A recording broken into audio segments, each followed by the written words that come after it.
Ce vidéo, c'est pour vous expliquer le TP numéro 2 sur les oscillations forcées des systèmes à un degré de liberté. Voilà, donc comme d'habitude, on commence toujours par faire le parallélisme avec le système mécanique. Donc le système mécanique masse-ressort amortisseur auquel est appliquée une force F de T. L'équation de mouvement d'un tel système s'écrit de la façon suivante. Donc ça c'est facile, masse ressort amortisseur, l'énergie cinétique, l'énergie potentielle, la fonction de Lagrange. Ensuite on écrit l'équation de Lagrange. Et dans l'équation de Lagrange il y aura F de T puisqu'elle est appliquée sur la masse directement. Donc on obtient une équation différentielle de cette forme-là. Donc là je détaille pas plus parce qu'on sait faire. Sinon il existe dans le cours, il existe dans les exemples qui sont sur le groupe Facebook ou la page aussi. Alors, on obtient une équation de cette forme avec un second nombre. La solution de cette équation, donc comme vu déjà dans le cours, c'est égal à la solution de l'équation homogène plus une solution particulière. La solution de l'équation homogène, c'est-à-dire l'équation de système amorti, ça on a déjà vu. Donc une des trois solutions possibles à périodique critique ou pseudo-périodique plus une solution particulière. La solution particulière, elle est de la même forme que le second membre. Si f de t est sinusoïdal, eh ben, la solution permanente sera sinusoïdale. Et c'est ce régime permanent qui nous intéresse, puisque la solution homogène elle tend vers 0 au bout d'un certain temps très court. Voilà, donc ici, moi je regarde tout ça, c'est pas très intéressant. En régime permanent. Donc ici, il ne faut pas s'affoler à cause des exponentielles, c'est rien. C'est exponentielle j oméga t plus phi, ça c'est cosinus. Il faut remplacer l'exponentielle par cosinus. C'est cosinus oméga t plus phi, c'est A0 de oméga. Cosinus oméga t plus phi. Et l'intéressant ici dans le système forcé, c'est que les coefficients, c'est-à-dire les constantes, A0, ici elle est appelée A0 et phi, elles dépendent de oméga. Elles dépendent de oméga. L'amplitude qui dépend de la puissance de oméga et phi, le déphasage de la réponse par rapport à l'excitation qui dépend de oméga aussi. C'est pas dit ici, mais si elles dépendent de oméga. Les deux, voilà, ils sont là. Ils sont là les deux expressions. Voilà. Alors, c'est cette amplitude, ce qui est l'objet de ce type, en grande partie, c'est d'étudier l'évolution, la variation de ces deux constantes en fonction de oméga. Là, on est bien d'accord, ça c'est l'amplitude du signal et ça c'est son déphasage. Alors, le signal c'est quoi? C'est la solution de l'équation différentielle en fonction des temps. Okay. Alors, si on trace ça théoriquement, si on trace l'amplitude, on obtient une courbe qui a cette allure, comme déjà vu en cours. Aussi. Alors, si je cherche la pulsation ici qui correspond au maximum, à l'amplitude maximale, on la trouve comme ça. Oméga f est égal à racine de oméga 0 carré moins 2 delta k. Moi, j'invite tout le monde d'abord de regarder le cours avant de faire ça, mais si on connaît, c'est bon. Si on ne connaît pas, c'est pas très grave non plus. C'est-à-dire, les formules elles sont là, bon, on fait avec. Alors, on obtient une courbe comme ça, ok. Alors, l'acuité de la résonance, bande passante. Qu'est-ce que c'est que ça, la bande passante? Le phénomène de résonance est d'autant plus prononcé que l'amortissement est faible. On peut caractériser l'acuité de la résonance par la largeur delta oméga est égal à oméga 2 moins oméga 1. L'acuité, ça veut dire l'étroitesse.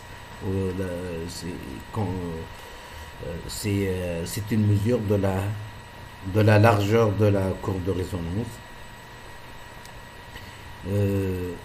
On appelle ça l'acuité de la résonance.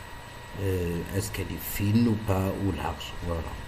Delta oméga est égal, on la mesure donc cette acuité par cet écart qui est delta oméga est égal oméga 2 moins oméga 1. C'est quoi oméga 1 et oméga 2? Ce sont les deux pulsations correspondant à la valeur à 0 max. Le maximum de l'amplitude, c'est racine de 2. Eh bien, cette valeur-là va correspondre à deux pulsations sur la courbe. A0 sur A0 max divisé par racine de 2, ça va être, racine de 2 c'est 1,4, ça va être quelque chose par là, c'est moins que A0. Si je trace une droite comme ça, je vais avoir deux valeurs de oméga. Ça c'est oméga 2 et là c'est oméga 1. Voilà, ces deux valeurs-là vont me donner la bonne facette. Alors, donc pour ceux qui montrent, ils veulent montrer, ben ils montrent, sinon les relations sont là. Par définition, le facteur d'amortissement est égal à oméga 0 sur 2 delta. Oméga 0 c'est quoi? C'est la pulsation propre. Alors, quand l'amortissement est très faible, oméga 0 est à peu près égal à oméga R. Donc on la mesure directement ici.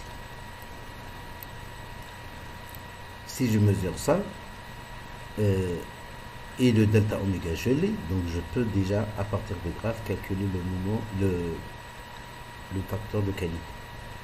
On peut montrer aussi que delta oméga, avec un traitement des calculs mathématiques approchés, donc on peut approcher delta oméga à 2 delta. Donc ces deux formules-là, c'est une approximation. Donc je peux passer de là à là. Voilà, ça c'est mécanique. Si je remplace par les paramètres mécaniques, j'obtiens ça. Maintenant, ce qui nous intéresse, nous, c'est l'oscillateur électrique dans ce type. Alors, le circuit électrique correspondant qui est équivalent au système masse ressort amortisseur, il est représenté comme ça. Un générateur sinusoïdal qui génère un signal sinusoïdal, une résistance, une bobine et un condensateur. Si j'écris la loi d'Email, la somme des tensions ici,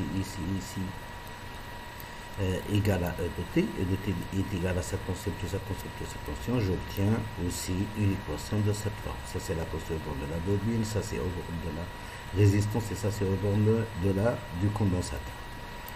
J'obtiens une équation comme ça, je vous ai dit tout à l'heure, I c'est rien, c'est cosinus oméga. Donc ça c'est, j'obtiens une équation différentielle second membre avec un second membre, pareil que tout à l'heure, avec les paramètres delta oméga 0 sont différents bien sûr, ils sont en fonction des paramètres du système, ils changent d'un système à l'autre. Et ici dans ce circuit électrique, elle est égale à R sur 2L et oméga 0 c'est 1 sur racine de LC.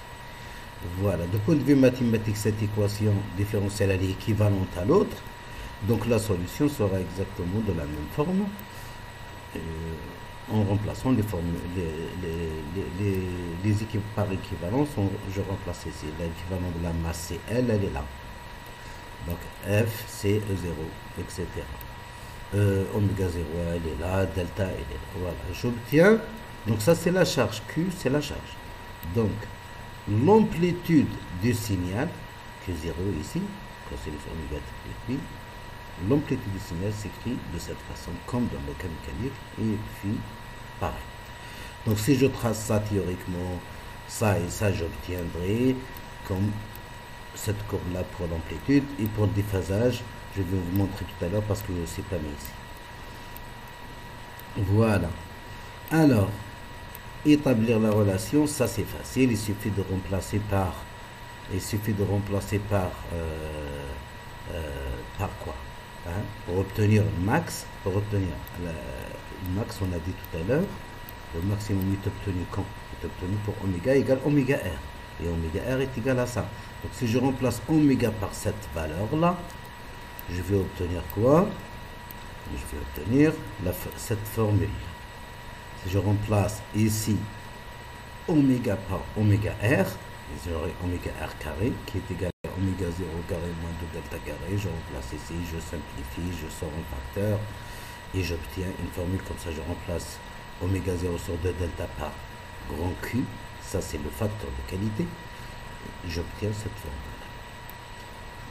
Maintenant, pour oméga égale oméga 0, je peux montrer facilement aussi ça, c'est facile, tu remplaces oméga par oméga 0. Donc déjà ça c'est 0, oméga 0 ici, donc j'aurai que ce terme-là, il sort de la racine, j'enlève le carré, donc j'aurai oméga 0, 2 delta oméga 0 en bas, oméga 0 avec 1 oméga 0 il part, il me reste oméga 0 sur 2 delta, qui est quoi? Qui est le facteur de qualité Q. Donc j'aurai quoi? J'aurai V0 est égal Q multiply by E0. Ok. Ça veut dire quoi cette formule? Elle est très très importante, hein, pour la fréquence qui s'approche d'une fréquence, de la fréquence propre, j'aurai la tension au bord du condensateur qui a une amplitude qui est amplifiée. Elle est égale à Q, le facteur de qualité, c'est égal à 17, 17. En général, c'est toujours des valeurs plus grandes que 1 lorsque c'est une bonne résonance. Multiplié par E0, E0, c'est fixe. C'est fixe ou pratiquement fixe. Autour de 0,4 comme on a vu comme ici dans ce type, E0 est égal à 0,4 ou 0,6 ou 0,5, quelque chose comme ça. Voilà, donc on voit que V0 sera multiplié par un nombre. Donc vous lisez le type ici, donc moi je ne lis pas tout, mais je vous dis l'essentiel. Donc, ça c'est par définition qu'on a dit que c'est oméga 0 sur 2 delta, oméga 0 sur 2 delta, donc on a repris les définitions tout à l'heure. Et voilà une nouvelle définition. Ici, je peux calculer Q, V0 sur E0. V0 sur quoi? Ça c'est théorique qu'on vient de calculer. V0 c'est la valeur obtenue pour oméga égale oméga 0. Mais on a dit tout à l'heure que lorsque l'amortissement est faible, oméga 0 est à peu près la résonance. Donc ça veut dire que si j'ai une courbe comme ça, je mesure E0 et j'ai oméga E0. Ici j'ai E0 ici. Donc tu vois A0, ici j'aurai E0. Et là c'est V0. Donc je divise V0 sur E0, j'obtiens le facteur de qualité. Le facteur de qualité à partir du graphe. Ça c'est... Voilà. Donc là, donc c'est celle-là, celle-là, celle-là. Étude de déphasage. Le déphasage aussi c'est fait... voilà, il est là en fait, la courbe, elle est là. Si je trace cette expression-là, voilà, celle-là. Donc là, c'est tangente phi. Mais phi donc sera égal à arc tangente, la fonction inverse de tangente de cette valeur. Je trace, vous avez vu que c'est négatif, donc ça va être en bas. Donc si je trace, tu vas trouver quelque chose comme ça. Hein. Pareil, oméga 1, oméga 2, c'est pour moins pi 4 et moins 3 pi sur 4. Donc moins pi 4, je fais une ligne et je projette sur l'axe des oméga, j'obtiens oméga 1 et oméga 2. Et là, ça s'appelle aussi la bande passante. Kiff. Donc, ou bien j'utilise l'amplitude, ou bien le déphasage. Bon, pour ceux qui préfèrent l'amplitude, comme on l'a vu tout à l'heure, A0 sur 1 de 2, racine de 2, et je trace la droite, j'obtiens oméga 2. Sinon, le déphasage, moins pi sur 4 et moins 3 pi sur 4. Mais je crois que c'est l'amplitude, elle est plus simple. Montrer que l'écart entre les oméga et oméga 2, pour lesquels phi est égal respectivement. Voilà, on peut montrer tout ça. Alors, réalisation pratique. Oui, on va parler de la réalisation pratique, bien sûr. Et pour ceux qui pensent, pour ceux qui écrivent sur les groupes, tout ça, comment on fait le TP en ligne, en classe, aujourd'hui, il va vous montrer comment on fait un TP en ligne. Je vais vous montrer la bête là tout à l'heure. Alors, ici, Ça, c'est le circuit normalement qu'on devrait faire en TP. Le pont diviseur, et puis c'est là le plus important. Là c'est la tension motrice, ça c'est la résistance, la bobine, et voilà le condensateur. Là, le condensateur, il est branché sur la voie 2. La tension d'entrée, elle est branchée sur la voie 1 pour pouvoir la mesurer. Très bien. Observation du phénomène de la résonance. Donc ici on nous dit quoi? On nous dit la résistance étant fixée à 0 au départ, on démarre, on met la résistance à 0. Cette résistance-là, c'est une résistance variable. Pour ceux qui, allez, je vais vous montrer, pour ceux qui ont oublié un petit peu, elle est là, avec la résistance. Je fais toilette.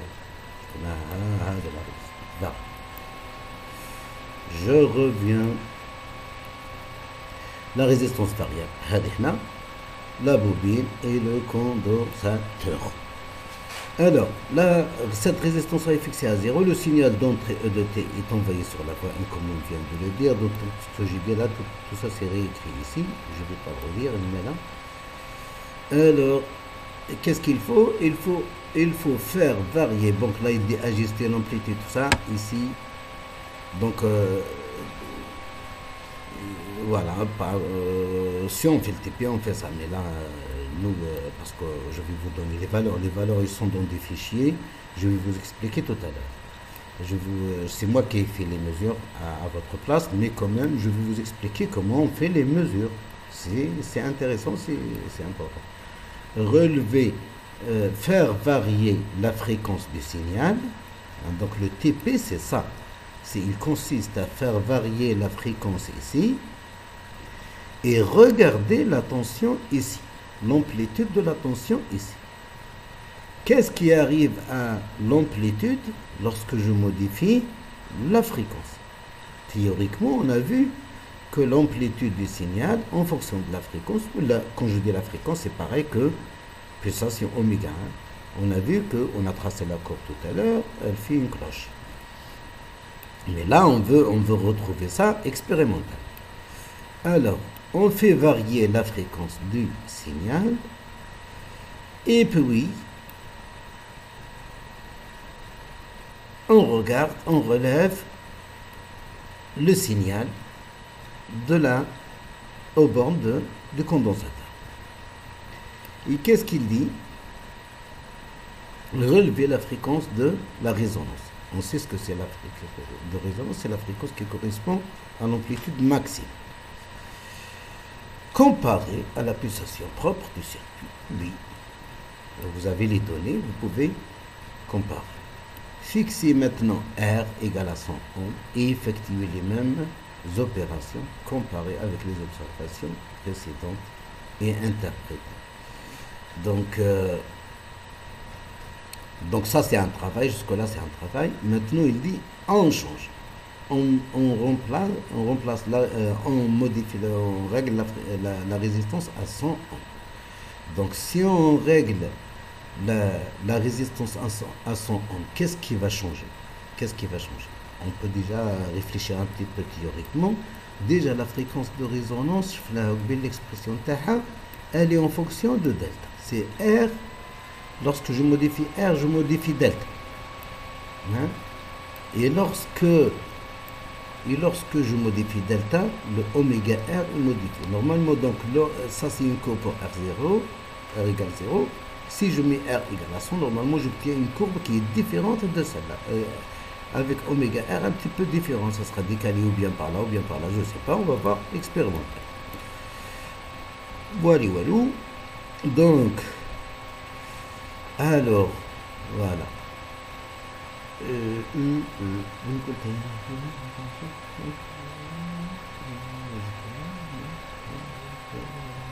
Ah, là. Voilà. Comparer avec les observations précédentes et interprétées. Donc, c'est ce que je viens de dire. Donc, comparer et faites les observations que vous voulez, les commentaires que vous voulez.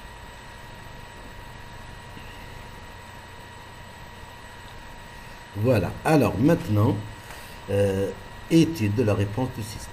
On se propose de tracer la courbe donnant l'amplitude et la phase. Donc la première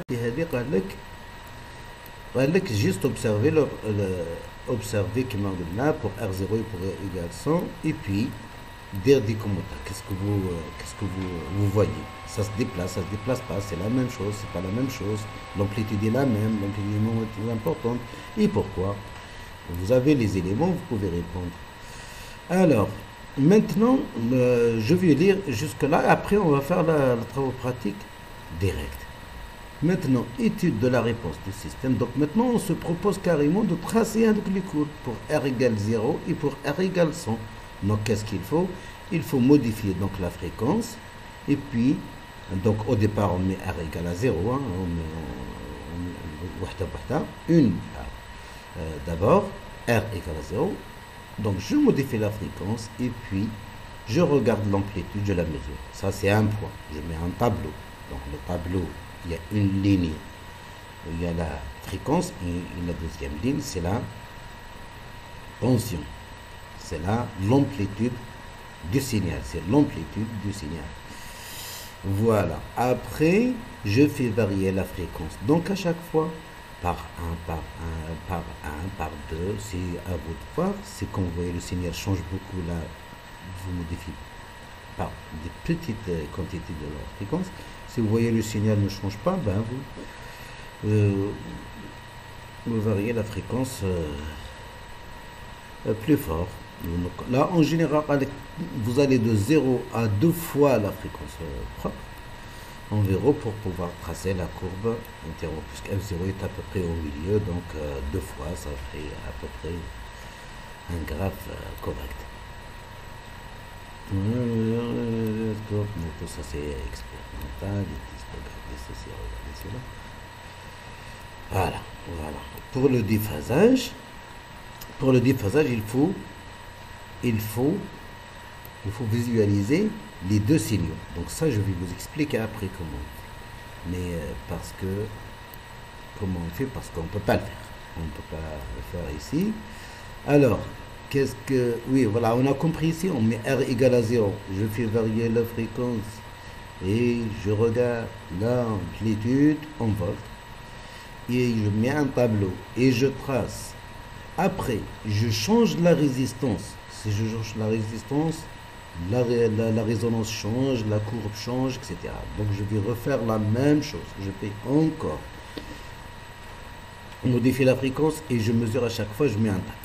Voilà. Et les temps que je vous présente la Belle, et les temps que je vous présente la Rolls-Royce, elle est là. Voilà. Vous aimez voir l'oscilloscope? On ne peut pas faire les TP en ligne. Eh ben, on va les faire aujourd'hui. Alors, on a le circuit dont on vient de parler, l'oscilloscope. Voilà, le GBF, il est là. Et donc, qu'est-ce que le TP nous a demandé de faire? De modifier la fréquence et de regarder l'amplitude ici sur l'oscilloscope et de faire un tableau. Fréquence, amplitude, fréquence, amplitude, qu'on va de 0 jusqu'à, pas de 0, de 1 à peu près, parce que 0, il n'y a rien. Pour 0 jusqu'à 2 fois la fréquence propre. Donc, donc voilà, donc là c'est la tension, donc là c'est la voie N qui est activée. Donc ici je suis en train de voir la tension d'entrée. Donc ici dans mon simulateur ici j'ai mis 0,6 volts, j'utilise.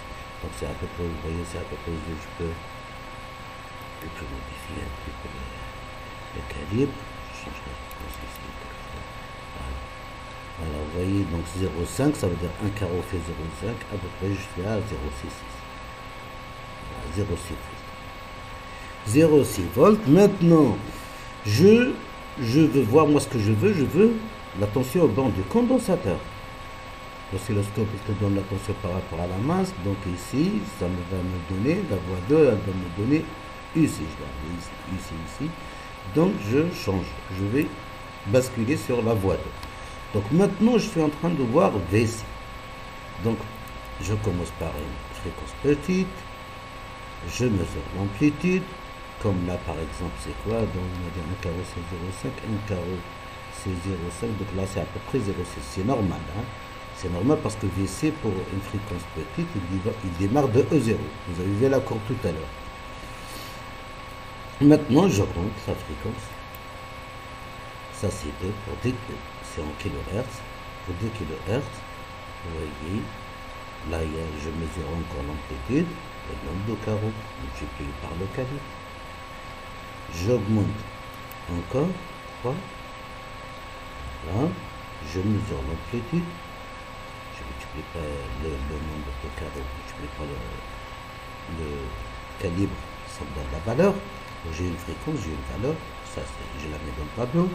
J'augmente encore, voilà l'amplitude, pareil, je mesure, j'augmente, hop, voilà, et je vois que l'amplitude elle est en train d'augmenter, elle est en train d'augmenter, voilà, hein. Donc ici, je me dis que maintenant par exemple, un carreau, 0, là, 2 carreaux, 0,5, donc ça c'est 1 volt, 1 et quelques, 1,6 peut-être. Alors, j'augmente encore, et voilà. Voilà, l'amplitude, je vois que l'amplitude est en train d'augmenter. Et la tension d'entrée est toujours la même. Parce que moi c'est un simulateur, en réalité ça change un petit peu, mais moi ça change. Je retourne là où j'étais. Donc VC, ici j'augmente encore, hop, ça dépasse, comme on a vu. Donc ici je change le calibre pour donc 1, ça veut dire quoi? Ça veut dire 1 carreau, 1 volt, ça dépasse encore, donc j'augmente encore un coup, hop. Sur l'oscilloscope il n'y a pas un 0,5, mais moi j'ai un. Voilà. Ah là je vois tout. J'augmente un coup. Ah, ça diminue, c'est pas normal. Donc je retourne. Donc j'ai pas bien détecté encore la résonance. Je retourne. Donc là c'est l'amplitude. Hop, allez, 8. On monte. Et là ça diminue. Donc ça veut dire que l'amplitude, elle est quelque part ici. Donc ici, j'affine. Moi, j'ai un bouton, mais le vrai GBF est là, plusieurs boutons pour affiner. Donc ici, je vais aller petit à petit. Je retourne en arrière, je regarde est-ce que ça diminue. Ça diminue, donc je retourne.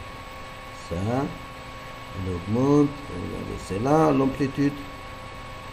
Je remonte un coup, hop, voilà, c'est ça. Elle augmente, 8,2, hop, ça dépasse, donc j'augmente encore, voilà, 8,2, voilà, ça dépasse encore,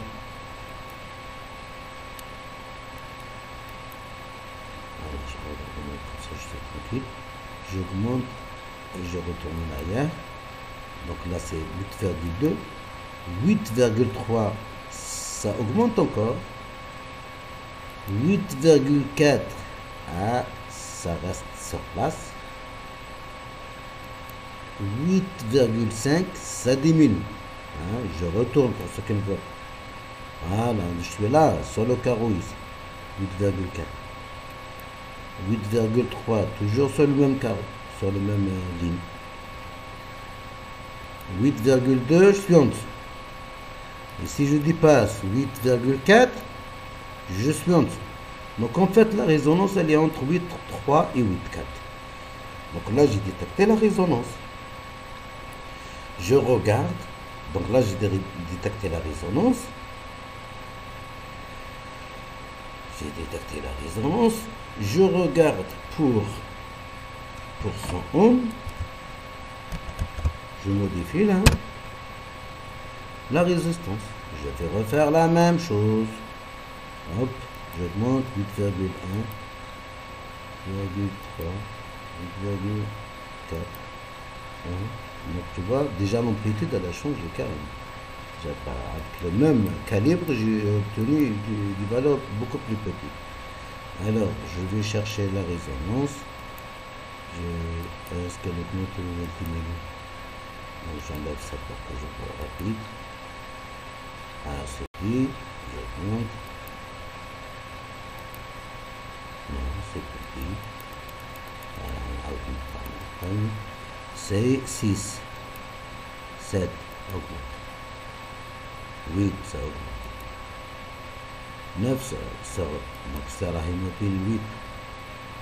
Ok, j'ai fait. Bon.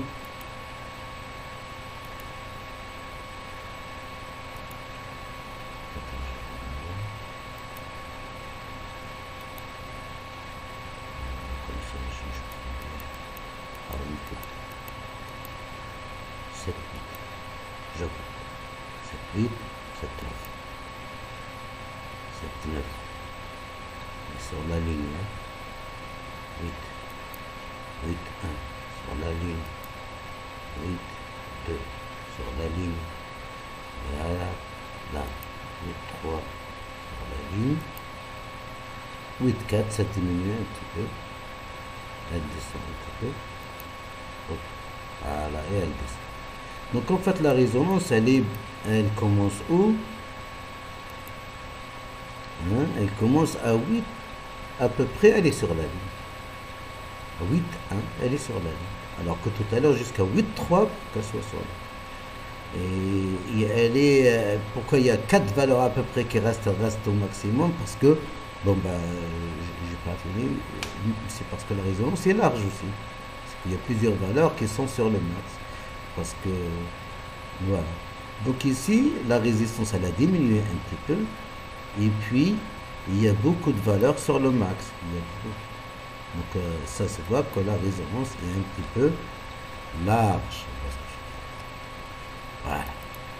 Maintenant, si je veux tracer ici, je cumule aussi toutes les valeurs pour R égale 100. Si je cumule toutes les valeurs pour R égale 100, donc je retourne à la résistance égale à 0. Voilà, je retourne à la résistance égale à 0, voilà, avec la résonance, etc., etc. Donc, et je veux tracer la courbe avec que j'ai les valeurs que j'ai cumulées, c'est-à-dire la fréquence et les tensions. Je vais obtenir une courbe comme ça. Voilà. Donc là, c'est la tension pour R égale à 0. Et le déphasage aussi, elle est là pour R égale à 0. Si je mets égal à 100,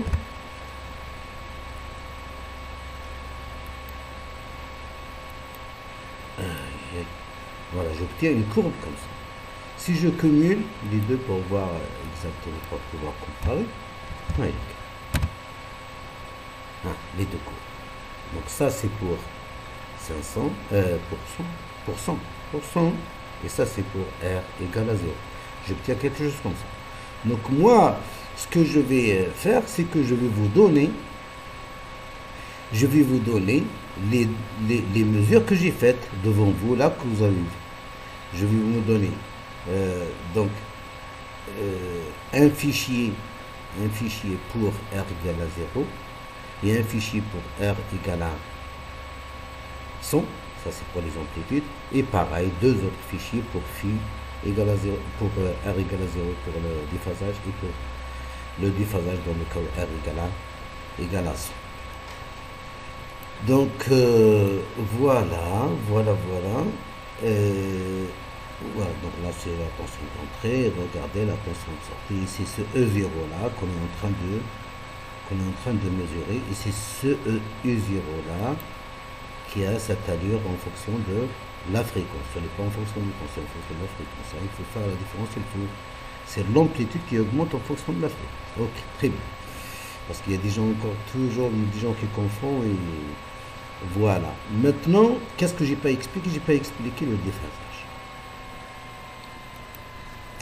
J'ai pas expliqué le déphasage. Ici, c'est pas marqué. Il y a un fichier qu'un collègue a fait pour faire son TP. Vous pouvez le regarder aussi. Je l'ai mis avec les documents que je vais vous donner. Mais les données ne sont pas pareilles, hein, donc prenez pas les données du type c'est juste pour les explications. Les explications, c'est bien. Voilà, les deux signaux, ils sont là. Ça, c'est la tension d'entrée. Et ça, c'est la tension VC-DT. C'est la tension au point du condensateur. Et pourquoi on dit que VC est toujours en retard par rapport à EDT? Parce que ça, c'est l'axe de temps. Donc là, c'est le temps. Tout ce qui vient à droite, il vient après de ce qui est arrivé à gauche. Donc ce qui est arrivé à gauche, à t égale à 0, il est arrivé bien avant que celui qui va arriver là. Donc c'est pour ça que celui-là, il est en retard par rapport à celui-là. Donc ce signal-là, il est en retard par rapport à E de t. C'est-à-dire, celui-là, E de t est égal à 0 à t égale à 0. Mais celui-là est égal à 0 à quel moment? À un moment bien plus tard. Bien plus tard. Donc si je fais VC de t est égal à 0, qu'est-ce que je vais avoir? VC de t est égal à A cos oméga t plus phi. Alors, oméga t plus phi, si je remplace t par t2, celui-là delta t, c'est-à-dire t est égal à 0 plus delta t, oméga fois delta t plus phi. Donc phi est égal à quoi? Phi est égal à quoi? Est égal à phi est égal à quoi? Phi est égal à quoi? Est égal à moins delta oméga. Moins delta oméga. Puisque donc oméga fois delta t plus phi est égal à 0. Est égal à 0. Donc phi est égal à moins delta t oméga. Oméga c'est 2pi sur t. Donc finalement phi est égal à moins 2pi delta t sur t. 2pi delta t sur t. C'est ce qui est marqué, c'est 2pi delta t sur t. Voilà. Donc t, on l'a, c'est la période de signal, ce signal ou l'autre signal. Et d'ailleurs, il est marqué sur le GPR, on a la fréquence, donc je peux calculer la période. Et je calcule cette valeur. Donc ce qu'il faut, c'est quoi? C'est mesurer le temps entre le signal, entre ce point-là et ce point-là. Ou alors, je prends les deux max. C'est dans le décalage entre les deux max. Et à chaque fois, j'ai deux delta t et je modifie la fréquence, je mesure de nouveau delta t, je calcule phi. Voilà, ça c'est une valeur. Je modifie la fréquence, je varie la fréquence. J'obtiens un nouveau décalage, donc je mesure le nouveau décalage sur l'axe de temps. Sur l'axe de temps, je multiplie par le nombre de carreaux, multiplie par le calibre de l'axe de temps sur l'oscilloscope. C'est pas fait encore dans ma simulation, mais ça va arriver, Inch'Allah, à l'avenir. Voilà, et je calcule à chaque fois le déphasage phi, je fais un tableau pour R égale 0 et pour R égale à 100. Et j'obtiens un tableau. Donc tout ce que je vous ai raconté là, c'est fait, et j'ai préparé des valeurs, je vais vous les envoyer. Donc ça vous aide à calculer, à répondre aux questions. Donc ici, on vous demande de tracer la courbe de la résonance, de mesurer la bande passante, le facteur de qualité, par cette méthode, par la méthode oméga 0 sur delta oméga. Vous avez les différences, les différentes définitions. La quatrième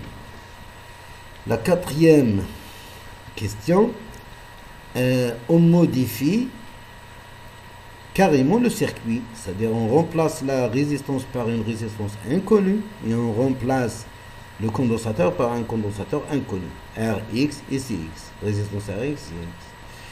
Et on obtient une courbe, donc on vous demande de faire pareil, modifier la fréquence, mesurer l'amplitude, faire un tableau, tracer la courbe de résonance, et voilà, à partir de cette courbe de résonance, déduire la valeur de cette résistance inconnue et de ce condensateur inconnu. Comme on fait, dans la prof, vous avez préparé ici les phrases, les formules. Donc delta est égal à R total sur 2L. Oméga 0 par 1 sur racine de L, Cx. Donc delta, je l'obtiens où? Et oméga 0, je l'obtiens d'où? Donc par définition, on a dit le facteur de qualité est égal à oméga 0 sur delta oméga. Oméga 0, je regarde la courbe, j'ai delta oméga. La méthode, je l'ai expliqué tout à l'heure. Ici, j'ai delta oméga, je dis approximativement, il est égal à 2 delta. À 2 delta. Donc, delta est égal à quoi? Est égal à delta oméga sur 2. Le petit delta est égal à delta oméga sur 2. Si j'ai delta, j'ai L, elle est 11, moi aussi, vous allez avoir les valeurs qui sont dans un fichier readme que j'ai mis, que je vais vous le donner aussi. Donc si j'ai L et que j'ai calculé delta, je peux déduire Rx, mais seulement il faut que je connaisse le RP, le R résiduel parasite ou R résiduel, comme on l'appelle ici. Là, c'est un 20 ohm, moi, c'est pas 20 ohms, c'est moi, je l'ai mis à 30. Dans le fichier, c'est différent.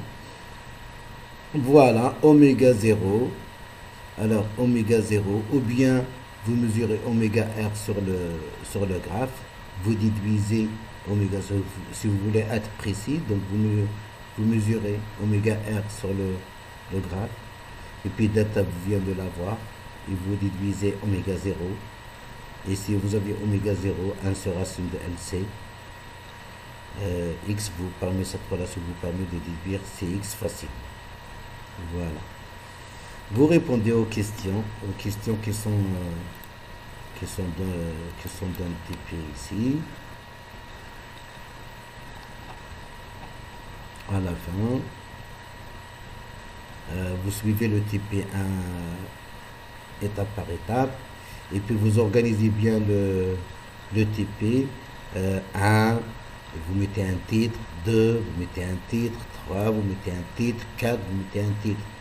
Il faut faire attention. Ici, écrivez les phrases. Des fois, vous commentez le résultat, vous dites pourquoi, qu'est-ce que vous pensez, qu'est-ce que vous voyez, qu'est-ce que vous comprenez, etc. Donc là, je vous ai préparé donc les mesures que je vous ai expliquées en combien de fichiers? En 6 fichiers. Donc R0. Donc pour R0, j'ai mesuré l'amplitude, je mets la fréquence ici et l'amplitude en volts. Pareil pour le déphasage, l'amplitude et le déphasage en radio, l'angle en radio. Pour R égale à 100, kiff, les deux mêmes fichiers, amplitude et déphasage. Donc vous tracez cette courbe, vous tracez cette courbe sur la même, amplitude sur la même, et déphasage sur la même. Donc sur la même feuille, vous tracez les quatre. C'est-à-dire la partie d'en haut, c'est pour l'amplitude, la partie d'en bas, c'est pour le déphasage, comme dans le simulateur que je vous ai montré tout à l'heure. Alors, et puis, pour celui-là, il faut bien le tracer parce que pour pouvoir mesurer la bonne passante, le facteur de qualité, oméga R, etc., il faut tracer. Bon, je pense que l'amplitude suffit, mais si vous tracez les deux, il n'y a pas de mal pour confirmer. Voilà, alors, vous allez sur le groupe, donc je vais télécharger tout ça, je vais uploader tout ça, et vous téléchargez, et vous faites le TP. Donc tout le monde, franchement, tout le monde est concerné. Il ne faut pas se dire que mon prof ne nous a pas contacté, etc. Je ne fais pas. Non, tout le monde le fait. Et puis vous avez des emails des profs, vous envoyez à vos profs. Voilà. Voilà, si vous avez des questions, vous savez où me trouver. Allez, bon courage pour à la prochaine.